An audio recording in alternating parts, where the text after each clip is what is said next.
लोगों को क्लास 6 का, आज मैं आप लोगों को क्लास 6 का समझे, क्लास 6 का चैप्टर 1.2, क्लास 6 का चैप्टर 1.2 को पढ़ाने वाला हूँ। इससे पहले इसका वीडियो आया था पार्ट 1 का समझे, उसमें मैंने प्रश्नावली 1.1 का हर एक क्वेश्चन को मैंने आपको बेहतरीन तरीके से बता दिया था समझे। आज हम आप लोगों को क्वेश्चन नंबर प्रश्नावली 1.2 का सारा क्वेश्चन 10 क्वेश्चन है, सारा सॉल्व करवाऊँगा। आपको कहीं से कोई दिक्कत नहीं होगी। अगर आप पहली बार हमारे चैनल पर विजिट किए हैं तो आप हमारे चैनल को सब्सक्राइब कर लीजिए समझे ना। और अगर सब्सक्राइब कर लेते हैं तो आपको क्लास 6 से लेकर क्लास 12 तक कोई दिक्कत नहीं आएगी, आपको पूरी बेहतरीन तरीके से समझ आएगा समझे ना। अब आइए स्टार्ट करते हैं समझे। देखिए पहला क्वेश्चन कहता है किसी स्कूल में 4 दिन के लिए एक पुस्तक प्रदर्शनी आयोजित की गई है। पहले दूसरे दिन अत्य और अत्य, और उसके बाद 2050, 27 और तीसरे और अंतिम दिन खिड़की पर क्रमशः बेचे गए। इन चारों दिनों में बेचे गए कुल टिकटों की संख्या कितनी है। इसे समझने के लिए आप एक उदाहरण से समझिए कि आप कहीं टिकट बेचने के लिए जाते हैं। पहले दिन 3 को बेचते हैं, दूसरे दिन फिर 4 को बेचते हैं, तीसरे दिन 5 को बेचते हैं और उसके बाद 2 को बेचते हैं। हम पूछेंगे कुल कितना टिकट आप बेचे हैं, तो आप सबको क्या करिएगा, सबको जोड़ दीजिएगा तो पता नहीं चल जाएगा। तो कहिएगा आपकी 4 दिन 7, 7 5 12, 12 2 14 टिकट बेचे, तो वही लिखिएगा। इसमें भी सबका जोड़ होगा समझे ना। लेकिन इसके लिखने का तरीका देखिए क्या लिखिएगा समझे ना। देखिए सबसे पहले लिखिएगा पहले दिन बेचे गए टिकटों की संख्या कितना है, 1049। कहते हैं बाबू रे 1094, कहते हैं 1094। और दूसरे दिन टिकट बेचे गई संख्या कहते हैं 1812, कहते हैं बाबू रे 1812। और तीसरे दिन 2050, तीसरे दिन कहते हैं 2050। और 14 दिन कहते हैं 2751, कहते हैं बाबू रे 2751। अब सबको क्या करिएगा, सबको जोड़ दीजिएगा तो आ जाएगा कितना, 4 2 6 और 6 1 7, 6 कितना हो जाएगा 7, 6 कितना हो जाएगा 7, कितना हो जाएगा 7। अब देखिए 9 2 11, 11 5, 11 5 हो जाएगा कितना, 11 5 9 2 11 और 9 1 नहीं है यहाँ पे, 9 1 10, 10 5 9 1 10, 10 5 15, 15 5 20, 20 क्या हो गया 0, 20 क्या हो गया 0। अब उसके बाद 2 हासिल बचा, 8 7 15, 15 2 17, 7 हासिल 1, तो 1 1 2 2 2 4 4 2 6 6 1 7, तथा 4 दिन में बेचे गए टिकटों की कुल संख्या कितना हो जाएगा 7707, कितना हो जाएगा 7707। आप लिख सकते हैं कि इस प्रकार 4 दिनों में बेचे गए टिकटों की कुल संख्या कितना है, चारों को जोड़ दीजिएगा आ जाएगा 7707, यानी हो गया पहला क्वेश्चन। अब आइए दूसरा क्वेश्चन देखते हैं, दूसरा क्वेश्चन क्या कहता है।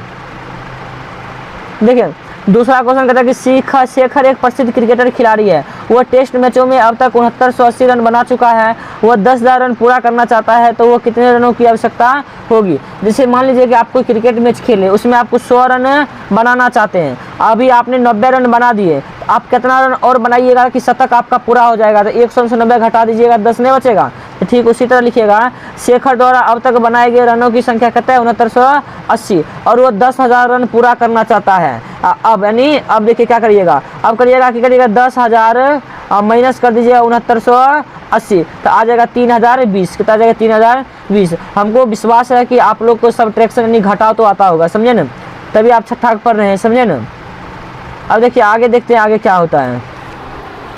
अब आगे कहता कि एक चुनाव में सफल प्रत्याशी ने 5,77,500 मत प्राप्त किया, जबकि उसके निकटतम प्रतिद्वंदी ने 3,48,700 मत प्राप्त किए। तो कहता कि सफल प्रत्याशी ने चुनाव कितने मतों से जीता, चुनाव कितने मतों से जीता। तो आप कैसे बताइएगा, जैसे मान लीजिए कि आपके गांव में 2 मुखिया के लिए खार हुआ, एगो मुखिया मिला 5 लाख वोट, कितना मिला बाबू रे 5 लाख वोट मिला, और एगो मुखिया के 3.5 लाख मिला, कितना मिला बाबू रे 3.5 लाख मिला। तो हम कहेंगे कि जो जीत गया वो बताइए कितने वोटों से जीता है, तो ज़्यादा वाला उसका मतलब घटा दीजिएगा तो नहीं पता चल जाएगा। तो वही बात है कि सफल प्रत्याशी द्वारा जीते गए मतों की संख्या कहता है 5,77,500, जबकि उसके निकटतम प्रत्याशी द्वारा प्राप्त किए गए मतों की संख्या कहते हैं 3,48,700। अब क्या करिएगा, अतः लिखिए, अब लिखिएगा सफल प्रत्याशी, अब बड़का छोटका क्या करिएगा घटा दीजिएगा, जितने बचेगा उतने मतों से जीता। अगर आपको घटा नहीं आता है तो फिर दिक्कत हो जाएगा। देखिए 5,77,500 है, अंश कितना घटाना है, अंश घटाना है 3,48,700, कहते हैं 3,48,700 घटाइएगा तो कितना बचेगा, ये 0 होगा, 0 होगा, 15 से आ जाएगा 8 बचेगा समझे ना। और उसके बाद देखिए सॉरी तो गलती घटा रहे हैं क्या, यहाँ पर कितना है 7 है, यहाँ पर 5 एक से पैसा लेगा तो 15 से आ जाएगा तो कितना बचेगा 8, कितना बचेगा बाबू रे 8 बचेगा, समझे ना। हाँ, अब देखिए 8 बचेगा, अब यहाँ बचेगा 6, 6 में से 8 नहीं जाएगा, 10 पे चला 16 में से 8 गया 8, उसके बाद फिर 16 में से 4 गया तो 6 में से 4 जाएगा 2, 5 में 3 जाएगा 2, यानी 2,28,800 मतों से जीत गया, 2,28,800 मतों से जीत गया। देखिए घटा करके हम लिख दिए कि 2,28,800 मतों से सफल प्रत्याशी ने जीत दर्ज किया।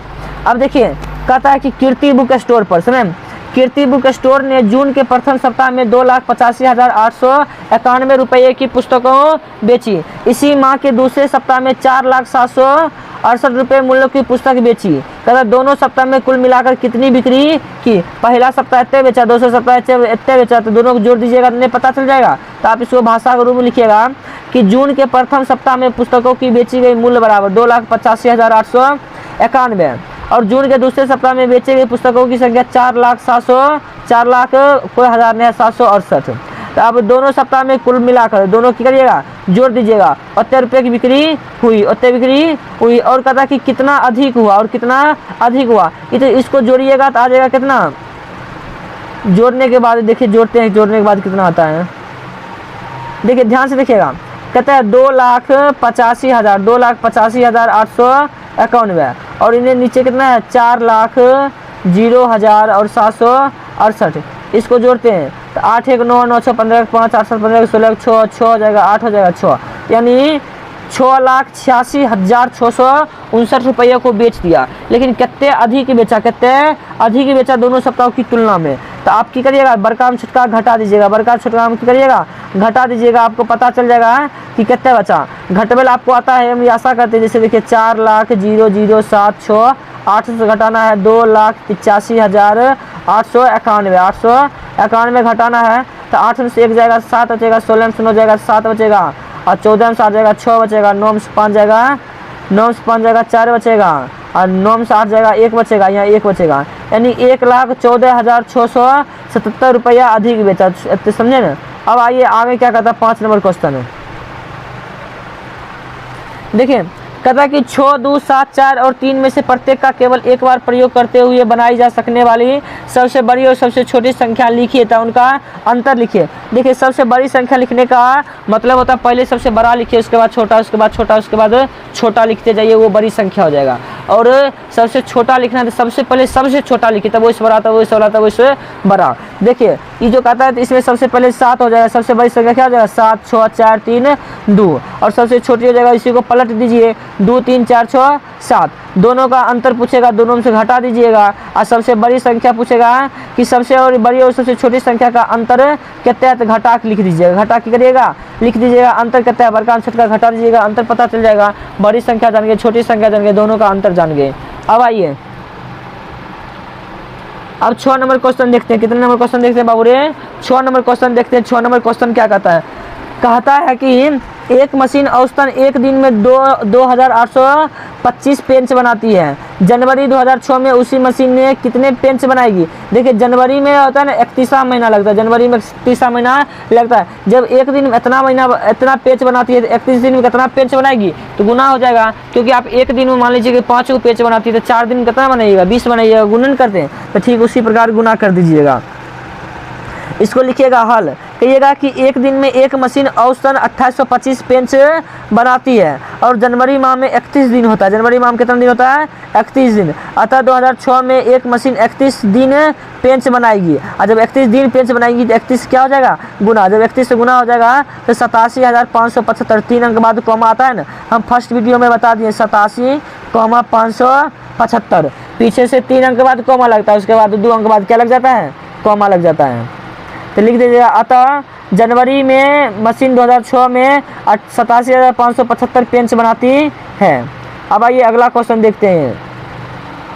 7 नंबर क्वेश्चन देखते हैं। 7 नंबर क्वेश्चन क्या कहता है? कहता है एक व्यापारी के पास 78,592 रुपया है, उसने 40 रेडियो खरीदे था, प्रत्येक रेडियो का मूल्य 1200 रुपया था, तो इसी खरीदारी के बाद उसके पास कितनी धनराशि शेष बच गई? तो देखिए एक रेडियो का मूल्य है 1200 रुपये, एक रेडियो का मूल्य है 1200 रुपया और उस बेचारे ने 40 रेडियो खरीदा तो 40 से गुना हो जाएगा तो हो जाएगा 48,000 और व्यापारी के पास टोटल 78,592 रुपया है और 48,000 रुपया थी तो रेडियो खरीद लिया, तो टोटल से घटा दीजिएगा पता नहीं चल जाएगा कितना रुपया बचा।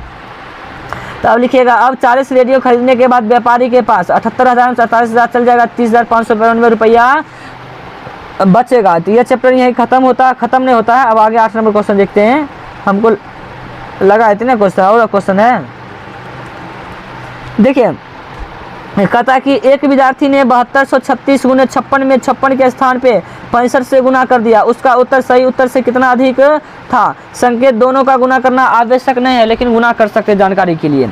देखिए प्रश्नानुसार दोनों का गुना करना आवश्यक नहीं है, लेकिन बना सकते हैं ना। सुनिए, तो 65 में से 9 घटा दीजिएगा, 65 में से 9 56 घटाइएगा तो 9 बचेगा, तो 9 से गुना कर दीजिएगा, उतने अधिक होगा। तो 7236 गुना कितना कर दीजिएगा 9, अर्थात 65,124 अधिक होगा। नहीं तो आप ऐसे भी बना सकते हैं कि 7236 गुना करिएगा 56, कितने से गुना करिएगा 56 से, जितने आंसर आएगा वो, और फिर गुना करिएगा 65 से, जितने आंसर वो आएगा वो, बड़का छोटका घटा दीजिएगा तो कितना आ जाएगा 65,124 से आएगा। आशा करता हूँ कि आप ये समझ गए होंगे। अब 9 नंबर देखिए, 9 नंबर क्वेश्चन कहता है कि एक कमीज सीने के लिए 2 मीटर 15 सेंटीमीटर कपड़े की आवश्यकता होती है। 15 मीटर कपड़े में से कितनी कमीजें सिलाई जा सकती है, कितनी कपड़ा शेष बचेगा। देखिए इसके लिए सबसे पहले इन सबका मात्रक सेम करना होगा। मात्रक क्या करना होगा, सेम। तो आपको पता है कि 1 मीटर में 100 सेंटीमीटर होता है। 1 मीटर में कितने सेंटीमीटर होता है बाबू रे, 100 सेंटीमीटर होता है। तो 2 मीटर 15 सेंटीमीटर हो जाएगा, तो ये हो जाएगा 200 और प्लस 15 तो बराबर 215 सेंटीमीटर। और ये 40 मीटर हो जाए है तो ये हो जाएगा 40,000 मीटर, क्यों 4000 मीटर हो जाएगा, यानी 4000 मीटर हो जाएगा। कितना हो जाएगा 4000 मीटर। अब भाग लगा देंगे। सुनिए, कहिएगा कि एक कमीज सीने के लिए कपड़े की आवश्यकता होती है 2 मीटर 15 सेंटीमीटर, अर्थात 215 सेंटीमीटर। तो 40 मीटर अर्थात 40,000 सेंटीमीटर में कितने कपड़ा सिएगा, यानी 215 कमीजें बनेगी। इसको बनाने के लिए आप क्या करिएगा, 40,000 है 4000, इसमें 4000 भागा कर दीजिएगा, कहते 215। तो देखिए तो 2 बार में लगे, 1 बार में लगेगा, पहले कितने लगेगा 1 बार में लगेगा 215, बचेगा 135, फिर उतरेगा क्या 0, ये लग जाएगा 18 बार में। कितने लग जाएगा 18 बार में लग जाएगा, कितने 18 दूना 3600, 18 दूना कितना हो जाएगा 8 बार में 8 दूना 1600, कितना हो जाएगा 1600 ये हो गया। 15 8 120, 1720 और जो बच जाएगा समझे ना, उस शेष कपड़ा हो गया। और 18 कमीज की होगा सिलाएगा, 18 कमीज की होगा सिलाएगा। तो भाग आप लोग आता है, भाग आप लोग बना लीजिएगा। तो 18 कमीज बनेगा और 130 सेंटीमीटर शेष बच जाएगा, तो कपड़ा हो गया। और 130 सेंटीमीटर को जब मीटर में बदलिएगा तो 100 सेंटीमीटर 1 मीटर और 30 सेंटीमीटर एक्स्ट्रा बच जाएगा, समझे ना। अब आइए 8 नंबर क्वेश्चन देखते हैं। क्या नंबर देखेंगे, 8 नंबर क्वेश्चन देखते हैं। 10 नंबर क्वेश्चन देखते हैं। 10 नंबर क्वेश्चन क्या कहता है, कहता दवाइयों को बक्से से भरा गया है और ऐसे प्रत्येक बक्से का भार 4 किलोग्राम 500 ग्राम है। तो बक्सा का भार कहता है 4 किलोग्राम 500 ग्राम, तो 1 किलो में 1000 ग्राम, तो 4 किलो में कितना हो जाएगा 4000 ग्राम और 500 ग्राम एक्स्ट्रा है, तो हो जाएगा कहता है 4500 ग्राम। कितना हो जाएगा बाबू रे 4500 ग्राम हो जाएगा। कहता वैन में 8000 किलोग्राम से अधिक भार नहीं ले जा सकता है, तो ऐसे कितने बक्से लादे जा सकते हैं। तो 8000 किलोग्राम का अगर आप हम ग्राम बदलते हैं तो 1000 से क्या हो जाएगा गुना, तो 8 पर हो जाएगा 5 गुना, 8 पर क्या हो जाएगा 5 गुना। अब 4500 से भाग लगा देंगे, 2 गुना कट गया, 2 गुना कट गया, तो 8000 बचा ना। तो 9 पचे 45, 9 पचे 45, 16 पंचे 80, यानी 1600 और 9 बचा। कहता है 1600 और 9 बचा। तो अब देखिए 1600 हम क्या करेंगे 9 से भाग लगा देंगे, 1600 हम क्या करेंगे 9 से भाग लगा देंगे। एक बार में 9 लगेगा, 7 बचेगा, 0 उतरेगा, 9 सते 63, 9 सते कितना होगा 63, फिर 7 बचेगा और फिर 9 सते 63, यानी 177, यानी 177 जो है ना 177 बक्से लादे जा सकते हैं, 177 बक्से लादे जा सकते हैं। अगर 178 करेंगे तो ज़्यादा हो जाएगा, क्या हो जाएगा ज़्यादा, तो नहीं लादे जा सकते हैं। तो आप इसको क्या करिएगा, आप इसको लिखिएगा कैसे, देखिए कहिएगा एक बक्से का भार 4 किलोग्राम 4500 ग्राम है, अर्थात 4500 ग्राम है। तो एक वैन में अधिकतम क्षमता जो है ना 800 किलोग्राम जाएगा, तो अर्थात 800 ग्राम जाएगा। और दोनों को भाग लगा दीजिएगा, दोनों की करिएगा भाग लगा दीजिएगा, तो कितना आ जाएगा 177 लादे जा सकता है। आपको इसे भाग लगाना था 8 पर क्या 0, 5 गुना और 4500, 2 गुना कट गया और फिर 9 पचे 45, 16 पंचे 80, यानी 1600 बार में कट जाएगा। फिर 1600 में 9 से भाग लगाइएगा तो 177 आ गया, कहता है 177। आशा करता हूँ आप ये क्वेश्चन समझ गए। लास्ट में लिख देगा अतः इस वैन में 175 बक्से लादे जा सकते हैं। अब देखिए अगला क्वेश्चन क्या कहता है, अगला क्वेश्चन कहता है कि किसी विद्यार्थी का घर और स्कूल के बीच की दूरी 1 किलोमीटर 875 मीटर है, वो प्रत्येक दिन यह दूरी 2 बार तय करती है, तो 6 दिन में उसे कितना दूरी तय करना होगा। इसे हम एक उदाहरण से समझते हैं। यह है रास्ता, ई हो गया घर, ई की हो गया बाबू घर, ई हो गया स्कूल, ई की हो गया स्कूल, समझे। घर से स्कूल के बीच 1 किलोमीटर 875 मीटर है, इसको आप मीटर में कन्वर्ट कीजिएगा तो 1 किलोमीटर बराबर आपको पता है कि 1000 मीटर होता है। कितना होता है? 1000 मीटर। तो ये हो जाएगा 1000 मीटर 875 मीटर, तो 1875 मीटर हो जाएगा। और ये दिन में 2 बार तय करता है। कितने बार 2 करता है? तय, मतलब एक बार जाता है और एक बार क्या होता है? आता है। तो 1875 मीटर जाने में, 1875 मीटर आने में, तो हो जाएगा 18 18 3600 मीटर, और फिर 36 से 3750 मीटर। कितना हो जाएगा? 3750 मीटर। अब बताइए एक दिन में 3750 मीटर दूरी तय करता है, तो आप 6 दिन में कितना करिएगा? तो 6 से गुना हो जाएगा, तो 3750 समझे, गुना कितना हो जाएगा? 6। तो 6 0 से गुना करेंगे 0 हो जाएगा, और 7 42 को 2, और 7 35 को 5 हासिल 3, 7 42 3 42 3 45 को 5 हासिल 4, 4 18 4 22,550 मीटर। और जब इसको आप किलोमीटर में कन्वर्ट कीजिएगा तो मीटर को किलोमीटर में बदलने के लिए हम क्या करते हैं? 1000 से भाग लगाते हैं। 1000 से क्या लगाते हैं? भाग लगाते हैं। तो 22,500 में क्या करेंगे? 1000 से भाग लगाएंगे तो 2 शून्य कट गया, और 1 शून्य है तो 1 अंक बाद क्या पड़ जाएगा? दशमलव। तो 22.5 किलोमीटर उस लड़का को 6 दिन में दूरी तय करना पड़ेगा। लिख दीजिएगा, अतः उस लड़का को 6 दिन में 22.5 किलोमीटर की दूरी तय करना होगा। समझ गए क्वेश्चन? अब आइए अगला क्वेश्चन 12 नंबर देखते हैं। क्या नंबर क्वेश्चन देखेंगे बाबू रे? 12 नंबर क्वेश्चन देखते हैं कि 12 नंबर क्वेश्चन क्या कहता है। 12 नंबर क्वेश्चन कहता है एक बर्तन में 4 लीटर 500 मिलीलीटर दही है, 250 मिलीलीटर की धारिता वाले गिलास में कितने उसे भरा जा सकता है। देखिए एगो बर्तन है वो 4 लीटर है, तो आपको पता होना चाहिए 1 लीटर में 1000 मिलीलीटर होता है। 1 लीटर में कितने मिलीलीटर होता है? 1000 मिलीलीटर होता है। तो 4 लीटर 500 मिलीलीटर है, तो ये हो जाएगा 4500 मिलीलीटर। कितना हो जाएगा बाबू रे? 4500 मिलीलीटर। और 250 मिलीलीटर वाला क्या करना है? गिलास में भरना है। इतना मिलीलीटर दही है और 250 वाला में भरना है, कितने जाएगा? तो भाग लगा देंगे तो पता नहीं चल जाएगा। देखिए भाग कैसे लगाएंगे, तो भाग लगाना बहुत आसान है। आप की करिएगा, आप लिखिएगा 4500 भागा कितना हो जाएगा? 250, 0 0 चल गया, 5 25 9 5 45 0, 5 एकम 5 8 5 90, तो 18 कितना हो जाएगा? 18 कितना हो जाएगा? 18। तो 18 को गिलास में भरी जा सकती है, 18 गिलास में भरी जा सकती है। यहाँ पर 1 8 होगा, 8 मिट गया, समझे ना। तो 18 गिलास में भरी जा सकती है, तो लिखिएगा अतः 18 गिलास में दही भरा जा सकता है। अगर आपको यह वीडियो अच्छा लगा है तो आप हमारे चैनल को सब्सक्राइब जरूर करें, समझे ना। सब्सक्राइब करते हैं तो हमको मोटिवेट मिलता है, हमको ऊर्जा मिलती है, हमको अच्छा लगता है, समझे। तो वीडियो बनाते रहेंगे। और सब्सक्राइब नहीं कीजिएगा, व्यू नहीं जाएगा, तो बताइए अच्छा लगेगा? नहीं अच्छा लगेगा। लेकिन हमारा कर्तव्य है पढ़ाना और आपका कर्तव्य है सब्सक्राइब करना, कमेंट करना, समझे। धन्यवाद वीडियो देखने के लिए।